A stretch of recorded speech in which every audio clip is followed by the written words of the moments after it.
بسم الله الرحمن الرحيم.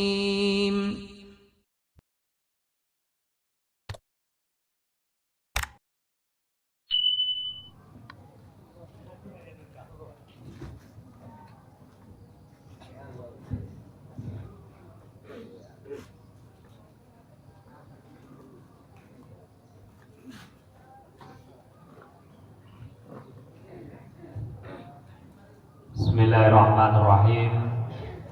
Assalamualaikum warahmatullahi wabarakatuh.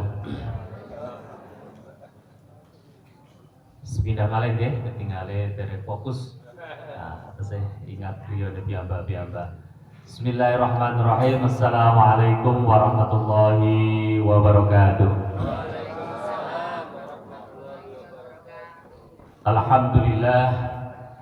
Alhamdulillah wa syukurillah wa ala ni'matillah la hawla wa la quwwata illa billah, amma ba'd. Hadratal muhtaramin, para alim, para yai, penasehat, pimpinan daerah Muhammadiyah yang hadir pada kesempatan kali ini, seluruh jamaah pengajian Ahad pagi, keluarga besar Muhammadiyah yang kami banggakan, hadirin wal hadirat rahimakumullah. Pertama, mari senantiasa bersyukur kehadirat Allah Subhanahu wa taala. Alhamdulillah, pagi hari ini Allah masih mengizinkan kita semuanya, masih memberikan kesempatan kepada kita semuanya untuk bertolabul ilmi, sekaligus secara bersama-sama untuk meningkatkan kualitas iman, sekaligus mungkin juga mempertebal kualitas amaliyah kita di dalam rangka menggapai apa yang dimaksud dalam hidup kita, khususnya di bulan Ramadan, yaitu menjadi orang-orang yang bertakwa.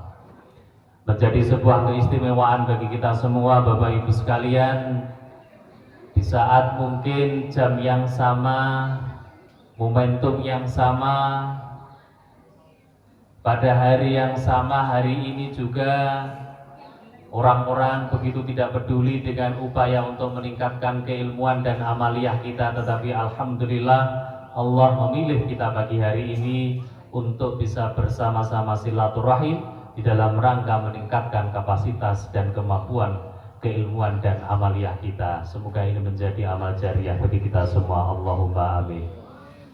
Salawat dan salam semoga tetap terlimpah kepada baginda Rasulullah Muhammad sallallahu alaihi wasallam. Hadirin wal hadirat rahimakumullah, izinkan dalam kesempatan kali ini saya mungkin tidak ingin ceramah, saya takut kualat kepada panjenengan semua. Saya tahu karakternya orang Muhammadiyah itu Masya Allah, militansinya dalam beragama, militansinya dalam beramaliyah luar biasa. Jujur, saya hadir di sini semata-mata saya niati untuk bersilaturahim. Saya niati untuk menjalin persahabatan di antara kita semua, yang mana 1 tahun yang lalu tepat saya dikasih amanah oleh Allah Subhanahu wa taala untuk menjadi keluarga besar Kantor Kementerian Agama Kabupaten Mojokerto, yang saya sadar sesadar-sadarnya Bapak Ibu sekalian, salah satu unsur yang luar biasa memperkuat atau sebaliknya memperlemah posisi dan fungsi dari Kementerian Agama itu adalah keluarga besar Muhammadiyah. Maka menjadi sesuatu yang luar biasa, alhamdulillah pagi hari ini dalam bisa bersilaturahim di antara panjenengan semuanya. Dan semoga sekali lagi silaturahim ini bermakna untuk terus memperkuat ukhuwah Islamiyah kita, untuk memperkuat ukhuwah basyariyah kita, dan juga untuk memperkuat ukhuwah insaniyah di antara kita semua. Allahumma amin. Hadirin wal hadirat rahimakumullah. Saya yakinnya tepat hari ini kurang lebih berarti kita sudah memasuki 10 terakhir bulan Ramadan. Dan salah satu ibadah di dalam agama Islam yang sudah berbaur menjadi satu dengan tradisi dan budaya yang begitu mengakar di masyarakat Indonesia, itu adalah salah satunya adalah pelaksanaan ibadah puasa. Salah satu bukti contoh Bapak Ibu sekalian, ini terutama ibu-ibu pangapunten. Ibu tadi tanglet panjenengan hadir pagi hari ini, kinten-kinten sudah berpikir 10 hari yang akan datang kinten-kinten napa mawon? Klambi anyar, jajan-jajanan, napa malih? Uang saku, uang angpau dan lain sebagainya. Artinya inilah Bapak Ibu sekalian salah satu indikasi bahwasanya puasa itu sudah begitu mengakar dan menjadi satu dengan tradisi masyarakat kita. Hadirin wal hadirat rahimakumullah. Saya yakin seyakin-yakinnya sekali lagi, panjenengan semua, kita semua sudah banyak mendengarkan ceramah, sudah banyak mendengarkan tausiah tentang fadilah dan keutamaan bagaimana kita melaksanakan kegiatan amaliyah di bulan Ramadan. Tetapi tidak ada salahnya Bapak Ibu sekalian, tema yang diberikan pada pagi hari ini cukup menggelitik kepada kita semua. Dan saya paham ini adalah karakter Muhammadiyah minded, yaitu peduli dan berbagi. Tadi saya ngobrol dengan beliau-beliau yang para sesepuh Muhammadiyah. Salah satu nilai lebih yang dimiliki oleh keluarga Muhammadiyah itu adalah militansinya di dalam berdakwah, militansinya di dalam rangka mencoba mengamaliyahkan amaliyah yang ada di dalam agama. Hadirin wal hadirat rahimakumullah. Saya yakin seyakin-yakinnya cerita ini sangat mengakar di kalangan teman-teman Muhammadiyah. Dulu pendiri Muhammadiyah yaitu Kiai Haji Ahmad Dahlan. Pada saat awal-awal beliau sebelum mencantumkan nama Muhammadiyah menjadi sebuah organisasi, kita masih ingat betul. Pada saat beliau memiliki 11 santri, setiap hari diajar agama, setiap hari diajarkan Al-Quran, setiap hari diajarkan hadis dan lain sebagainya. Tetapi ada salah satu santri beliau, kalau tidak salah namanya adalah Kiai Haji Rois.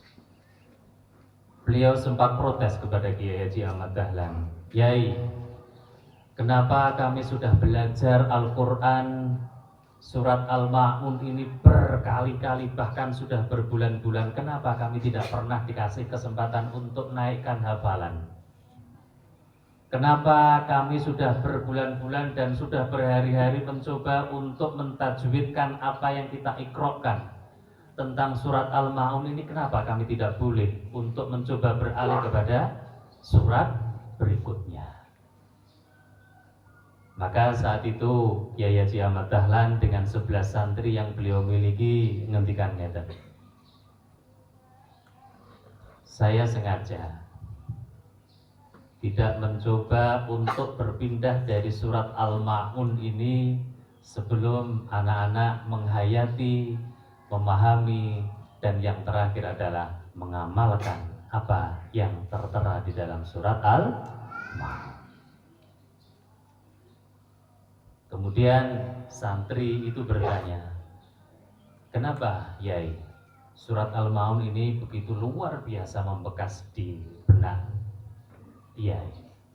Kiai Haji Ahmad Dahlan menjawab, "Sebenarnya salah satu misi yang dimiliki agama Islam yang paling pokok dan paling mudah kita terapkan, yaitu bagaimana mengimplementasikan apa yang tertera di dalam surat Al-Ma'un." Hadirin wal hadirat rahimakumullah. Surat Al-Ma'un ini, kenapa saya mengatakan seperti ini? Pak Abudan Yun Sewu. Saya sedikit banyak punya teman yang backgroundnya Muhammadiyah, dan mereka sangat intens ketika mengaji tentang apa yang dimaui daripada surat Al-Ma'un. Dan sebenarnya kalau kita mau jujur Bapak Ibu sekalian, maka ketika tahun 90-an di kalangan Muhammadiyah itu terkenal dengan teologi Al-Ma'un. Hadirin wal hadirat rahimakumullah. Ketika surat Al-Ma'un ini menjadi spirit atau semangat kita di dalam rangka berdakwah sekaligus mengaplikasikan dan mengimplementasikan nilai-nilai keagamaan, insya Allah antara ubudiyah dengan amaliyah itu akan bisa terjalin dengan konsisten. Coba kita baca bareng-bareng. Bismillahirrahmanirrahim. Ara'aital ladzi yukadzibu biddin. Pa'budun nyun sewu. Ayat ini diawali dengan sebuah pertanyaan atau pernyataan. Bisa pernyataan, bisa pertanyaan. Belum Allah sudah menantang. Ara'aital ladzi yukadzibu biddin. Coba panjenengan pahami Bapak Ibu sekalian. Ayat ini termasuk, mohon maaf, surat ini termasuk surat Makkiyah atau Madaniyah? Makkiyah kan tidak salah. Dan Makkiyah kita tahu sendiri Bapak Ibu sekalian, saat itu sangat konsen pada pesan-pesan yang sifatnya tauhid. Tetapi sebaliknya pada saat yang bersamaan Allah sudah memberitahu sedini mungkin pada saat kemampuan dan keyakinan akan tauhid kita itu tidak begitu kuat, maka kita akan sudah dihadapkan kepada sebuah pertanyaan, yaitu ara'aital ladzi yukadzibu biddin. Beragama tetapi kita dikatakan berdusta. Coba panjenengan kita gali bareng-bareng Bapak Ibu sekalian. Saya berani ngomong seperti ini di hadapan teman-teman Muhammadiyah. Kenapa? Karena Al-Ma'un ini adalah satu-satunya surat yang bagi saya pribadi ketika saya banyak bergaul dengan teman-teman Muhammadiyah itu banyak menginspirasi. Coba Pak Ahmad dan Yun Sewu, berdirinya perguruan tinggi, berdirinya rumah sakit, berdirinya lembaga-lembaga pendidikan yang dimiliki oleh keluarga besar Muhammadiyah, apa tidak berasa dan bernapas dan serasi dengan surat Al-Ma'un. Ara'aital ladzi yukadzibu biddin. Kemudian jawabannya itu Masya Allah Bapak Ibu sekalian. Padzalikal ladzi yadu. Paham betul nyun sewu Bapak Ibu sekalian. Pendusta tetapi juga dia beragama. Tetapi jawabannya bukan, paham betul. Padzalikal ladzi, umpama nyun sewu salate rada ndeledek, zakate rada ndeledek, mboten. Tetapi jawaban Allah adalah padzalikal ladzi yadu. Sekali lagi adalah teologi untuk terus mau berbagi kepada orang lain. Ayat yang ketiga, napa? Wala yahuddu ala ta'am. Masya Allah. Belas mboten terkait dengan pambutan sholat, napa malih haji, mboten Bapak Ibu sekalian. Gusti Allah terus menekankan pentingnya untuk peduli, untuk berbagi terhadap orang-orang yang memang pantas untuk kita peduli. Maka sekali lagi Bapak Ibu sekalian, spirit dan semangat Ramadan yang terakhir ini ayo kita gunakan seoptimal mungkin. Kalau kita sudah melalui 10 hari pertama, 10 hari kedua, yang pertama adalah maghfirah, yang kedua adalah rahmah, yang ketiga adalah itqun minan nar. Maka ayo kita isi Bapak Ibu sekalian, salah satu puncak daripada 10 terakhir bulan Ramadan itu adalah ayo bagaimana kita menanamkan bahwasanya Islam itu adalah agama yang peduli dan berbagi. Hadirin wal hadirat rahimakumullah. Ketika kita merenungkan tentang esensi Ramadan, maka kadang di masyarakat kita ada sesuatu yang sifatnya anomali. Ada yang kadang sesuatu yang sifatnya sebenarnya menjadi sesuatu yang lelucon. Saya katakan lelucon kenapa Bapak Ibu sekalian? Paham dan nyun sewu. Al-Quran, masjid, musola, di antara kita semua yang kita dekat dengan musola, dengan Al-Quran, kadang kita hanya dekati pada saat bulan Ramadan. Setelah Ramadan wassalam. Ini menjadi renungan bagi kita semua Bapak Ibu sekalian. Padahal sekali lagi Bapak Ibu sekalian, Ramadan kalau kita sudah tetapkan, sudah kita ikrarkan sebagai madrasah, sebagai kawah condro di muka, maka logikanya Bapak Ibu sekalian, 11 bulan setelah kita melaksanakan kegiatan puasa 1 bulan penuh Ramadan, maka logikanya adalah 11 bulan ini adalah refleksi atau renungan atau cerminan daripada nilai-nilai yang sudah kita dapatkan selama kita melakukan kegiatan puasa Ramadan. Maka di dalam kalender Islam setelah Ramadan itu adalah Syawal, yang berisi makna adalah peningkatan. Tetapi kadang itulah sekali lagi yang tadi saya katakan Bapak Ibu sekalian, ibadah di waktu kita melaksanakan kegiatan Ramadan dan yang sudah berbaur dengan tradisi itu kadang sesuatu bersifat anomali, sesuatu yang aneh. Dan ini menjadi PR bagi kita semua Bapak Ibu sekalian untuk terus merenungkan hakikat daripada makna bulan Ramadan itu sendiri. Hadirin wal hadirat rahimakumullah. Salah satu keistimewaan bulan Ramadan yang kadang kita sadar atau tidak sadar, yang kadang kita menyadari, menyukai atau tidak kita menyukai adalah fadilah-fadilah yang ada di dalam bulan Ramadan ini luar biasa sekali. Pak Buden Nyun Sewu, sehingga juga sudah menjadi sebuah tradisi di antara kita semua. Apapun pada saat bulan Ramadan akan kita keluarkan sebagai pemaknaan dan sebagai implementasi makna ibadah kita di dalam beragama. Zakat kita maksimalkan di bulan Ramadan. Infak kita maksimalkan di bulan Ramadan. Silaturahmi kita maksimalkan di bulan Ramadan. Salah apa mboten? Mboten. Karena ini menjadi sebuah rentetan yang tadi saya katakan di depan. Tugas kita berikutnya adalah memperkuat dan mempertebal apa yang kita sudah lakukan selama bulan Ramadan itu tersebar di 11 bulan berikutnya setelah kita melakukan kegiatan bulan Ramadan. Hadirin wal hadirat rahimakumullah. Salah satu semangat Ramadan yaitu berbagi dan peduli. Ada sebuah hadis Nabi yang saya rasa ini menjadi penyemangat bagi kita semuanya, dan semoga Allah selalu memberikan limpahan sekaligus taufik kepada kita semua untuk terus berada di 4 golongan yang sangat dirindukan oleh surga. Saya yakin seyakin-yakinnya hadis ini sering disampaikan oleh para penceramah, tetapi tidak ada salahnya untuk memperkuat dan keyakinan sekaligus optimisme kita di dalam rangka memaknai bulan Ramadan. Ada sebuah hadis Nabi, beliau ngendikan ngeten. Al jannatu mustaqatun ila arba'ati nafari. Surga itu merindukan terhadap 4 golongan. Logika sederhana Bapak Ibu sekalian, hadis ini menjadi penegasan sing kangen kula napa swarga nih, sing kangen panjenengan kali surga napa surga kangen kali panjenengan. Al jannatu mustaqatun ila arba'ati nafari. Logikanya kita itu kan yang mengangeni keberadaan surga.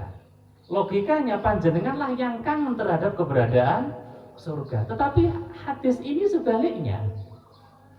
Pak Buten cara nek rodok kemetak sithik ngoten, sing rodok butuh niku surga. Mboten kita. 4 golongan yang betul-betul dirindukan, 4 kelompok yang betul-betul diinginkan oleh swarga itu ada 4. Yang pertama adalah talil Quran.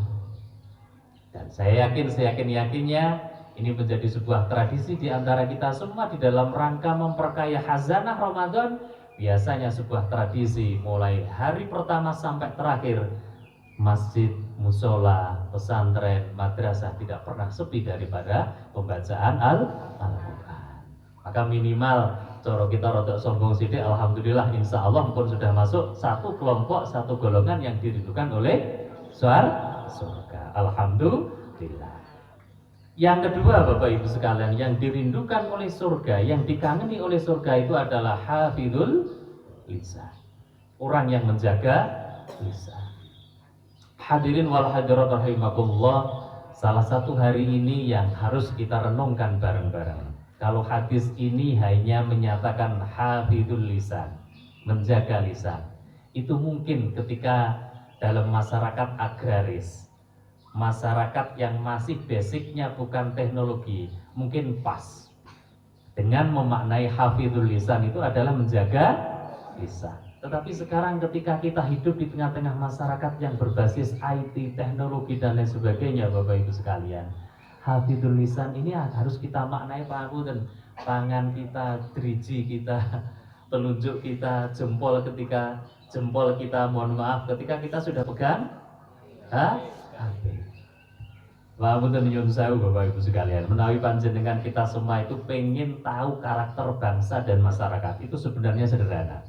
Caranya bagaimana?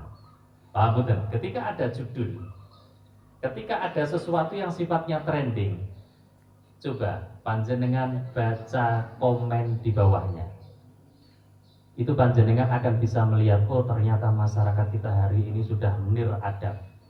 Oh masyarakat kita hari ini ternyata sudah tidak menjunjung tinggi akhlak. Oh masyarakat kita ternyata masih menjunjung tinggi akhlak atau sebaliknya. Panjenengan tinggal dari komen-komen yang ada. Nyun sewu Bapak Ibu sekalian, ketika panjenengan baca komen, itu apa yang panjenengan simpulkan? Kuasa, napa malih, pembuli, penghibah dan lain sebagainya. Coba, ayo. Maka ketika mungkin paham dan talil Quran, kita bisa membaca Quran, kita bisa menyimak Quran. Tetapi kalau sudah hafidul lisan, ini luar biasa apa, Bapak? Pramila, dalam kesempatan kali ini tidak ada salahnya mengingatkan saya pribadi juga kepada kita semuanya. Ayo, hafidul lisan ini maknanya juga bagaimana kita menjaga jempol kita, telunjuk kita, tangan kita pada saat kita pegang. Kita ini aneh, kadang lucu Bapak Ibu sekalian.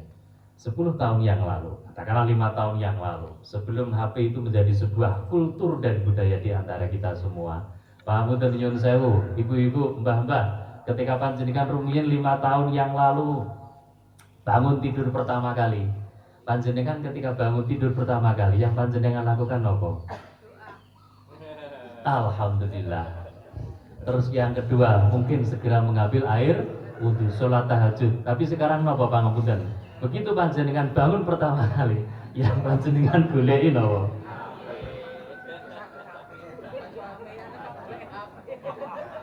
Sadar napa boten Bapak Ibu sekalian kita? Inilah menjadi tantangan sekaligus peluang kepada kita semua hari ini Bapak Ibu sekalian. Coba kita renungkan bareng-bareng. 5 tahun yang lalu, pada saat panjenengan kita semua akan berpergian kemanapun, yang kita ingatkan kan cuma satu, dompet plus isinya. Tapi sekarang, ketika HP tertinggal, apa yang kita lakukan? Balik Bapak Ibu sekalian. Mendingan sing tertinggal bojone gak patek masalah. Tetapi ketika HP yang tertinggal, nyun saya jujur nih, ayo jenengan tumak ninah napa mboten? Ini contoh Bapak Ibu sekalian. Contoh Bapak Ibu sekalian. Maka ini menjadi tantangan bagi kita semua. Maka kelompok yang kedua yang dirindukan oleh surga yaitu hafidul lisan ini rada abot. Sekali lagi kalau talil Quran mungkin kita nyun sewu, kita bisa membaca Quran semuanya. Tetapi yang hafidul lisan, ini menjadi tantangan ayo untuk merenungkan kita semua. Yang ketiga yang dirindukan surga itu adalah mut'aimil ji'an, orang yang memberikan makan pada saat ada orang-orang yang lapar. Dan ini adalah semangat dan spirit yang paling utama adalah Islam peduli dan Islam berbagi. Hadirin wal hadirat rahimakumullah. Kelompok yang ketiga ini saya rasa sangat-sangat relevan pada saat kita hari ini menunaikan ibadah puasa. Maka di kalangan kita ada yang namanya berbagi takjil. Dan ini adalah implementasi daripada mut'aimil ji'an. Salah satu nilai yang dimiliki dan itu merupakan kelebihan dari teman-teman Muhammadiyah. Saya paham Bapak Ibu sekalian. Teman-teman Muhammadiyah itu kan prinsipnya ketika dikasih bantuan 100, maka bantuan itu akan menjadi 200, akan menjadi 500, bahkan mungkin menjadi 1 miliar. Kenapa? Ya tadi itu Bapak Ibu sekalian, saya mengambil kesimpulan keluarga besar Muhammadiyah itu ketika memahami teologi Al-Ma'un itu luar biasa mengakarnya. Maka ini menjadi penyemangat bagi kita semua Bapak Ibu sekalian, dan semoga sekali lagi kita terus menjadi kelompok yang dirindukan oleh surga. Hadirin wal hadirat rahimakumullah. Ada satu lagi kelompok yang sangat dirindukan oleh surga, yaitu shaimina fi syahri Ramadan. Alhamdulillah Bapak Ibu sekalian, minimal 4 kelompok ini insya Allah ada pada kita semua, khususnya hari ini kita melakukan kegiatan ibadah puasa Ramadan. Tadi yang pertama talil Quran, sudah menjadi kebiasaan tradisi kita. Hafidhil lisan, insya Allah. Bismillah, kita nawai itu. Semoga dengan kita bersama-sama ikut pengajian ini menyadarkan kepada kita semuanya, kita betul-betul bisa menjadi kelompok yang dirindukan oleh surga dari klaster hafidhul lisan.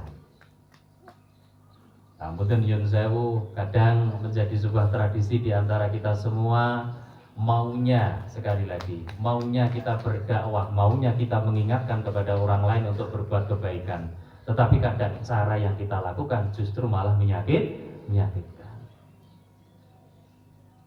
Padahal Allah Subhanahu wa taala menggarisbawahi ketika kita ingin mendakwahkan kebenaran, itu adalah pakemnya adalah ud'u ila sabili rabbika bil hikmah wal mau'izatil hasanah wajadilhum billati hiya ahsan. Artinya apa Bapak Ibu sekalian? Sekalipun kebenaran itu ada di tangan kita. Artinya apa? Sekalipun agama yang mungkin itu kita yakini sebagai sebuah kebenaran. Artinya apa? Sekalipun mungkin ajaran-ajaran Nabi itu menjadi sebuah keyakinan akan kebenaran, dan itu menjadi kebenaran yang kita yakini selama-lamanya, kemudian itu tidak menjadikan dasar bagi kita semua untuk kemudian mohon maaf selalu menyalahkan orang-orang yang mungkin belum mau mengikuti. Maka disitulah makna daripada al-hikmah Bapak Ibu sekalian. Maka ibu-ibu biasanya nyun sewu, ketika panjenengan bergaul dengan masyarakat di sekitar masyarakat di mana Anda berada, lebih-lebih kultur masyarakat Mojokerto itu saya tahu betul Bapak Ibu sekalian sangat guyup antara satu dengan yang lain. Ayo kita harus bisa menjaga perasaan ketika kita mencoba untuk menyampaikan sebuah kebenaran. Kenapa? Karena kultur kita sudah luar biasa sangat-sangat heterogen.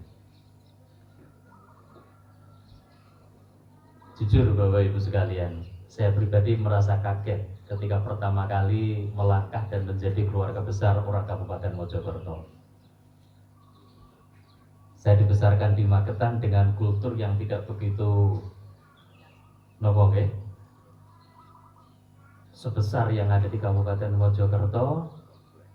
Mulai dari ajaran Darmo Gandulnya, semuanya ada Bapak Ibu sekalian lengkap, dan semua ingin eksis akan keberadaannya. NU-nya, Muhammadiyahnya, LDII-nya, semua eksis dan ingin berada untuk keeksisannya.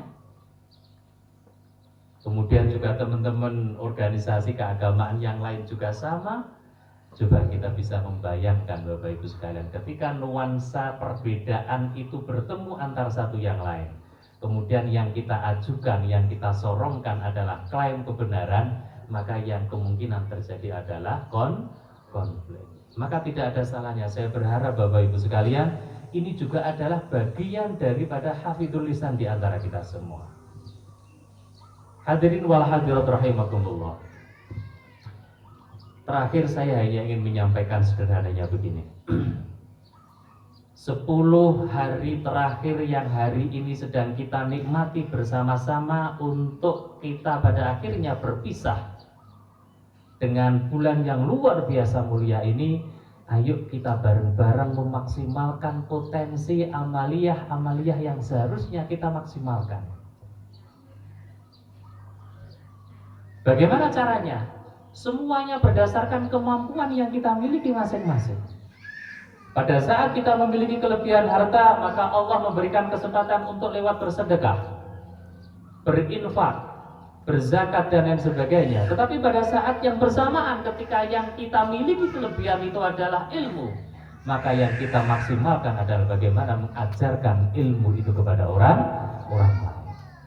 Pada saat yang kita miliki kelebihan itu adalah kemampuan fisik kita, maka ayo bismillah kita berjihad dan berijtihad dengan kemampuan fisik yang kita miliki. Dan itulah sekali lagi esensi kita di dalam beragama.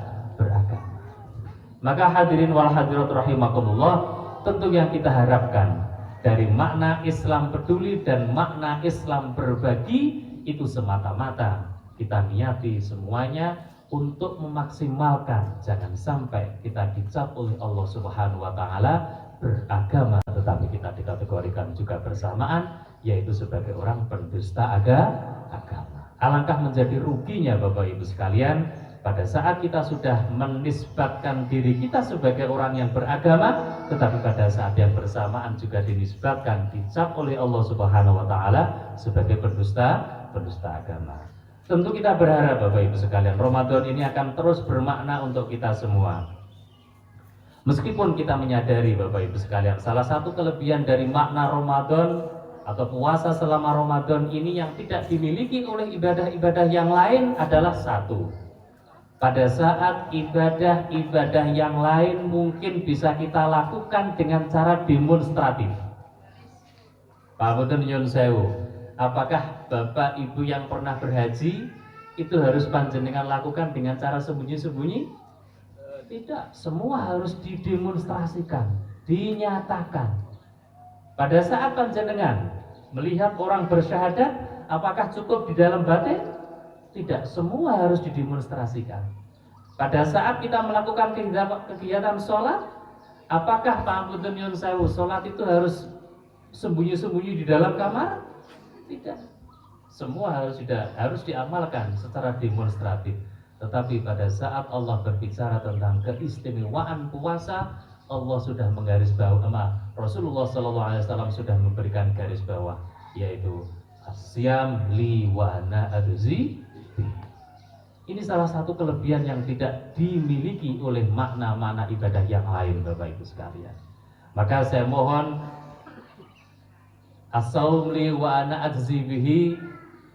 Satu sisi jangan kita maknai, oh kalau begitu memang puasa kita seolah-olah sia-sia. Tidak.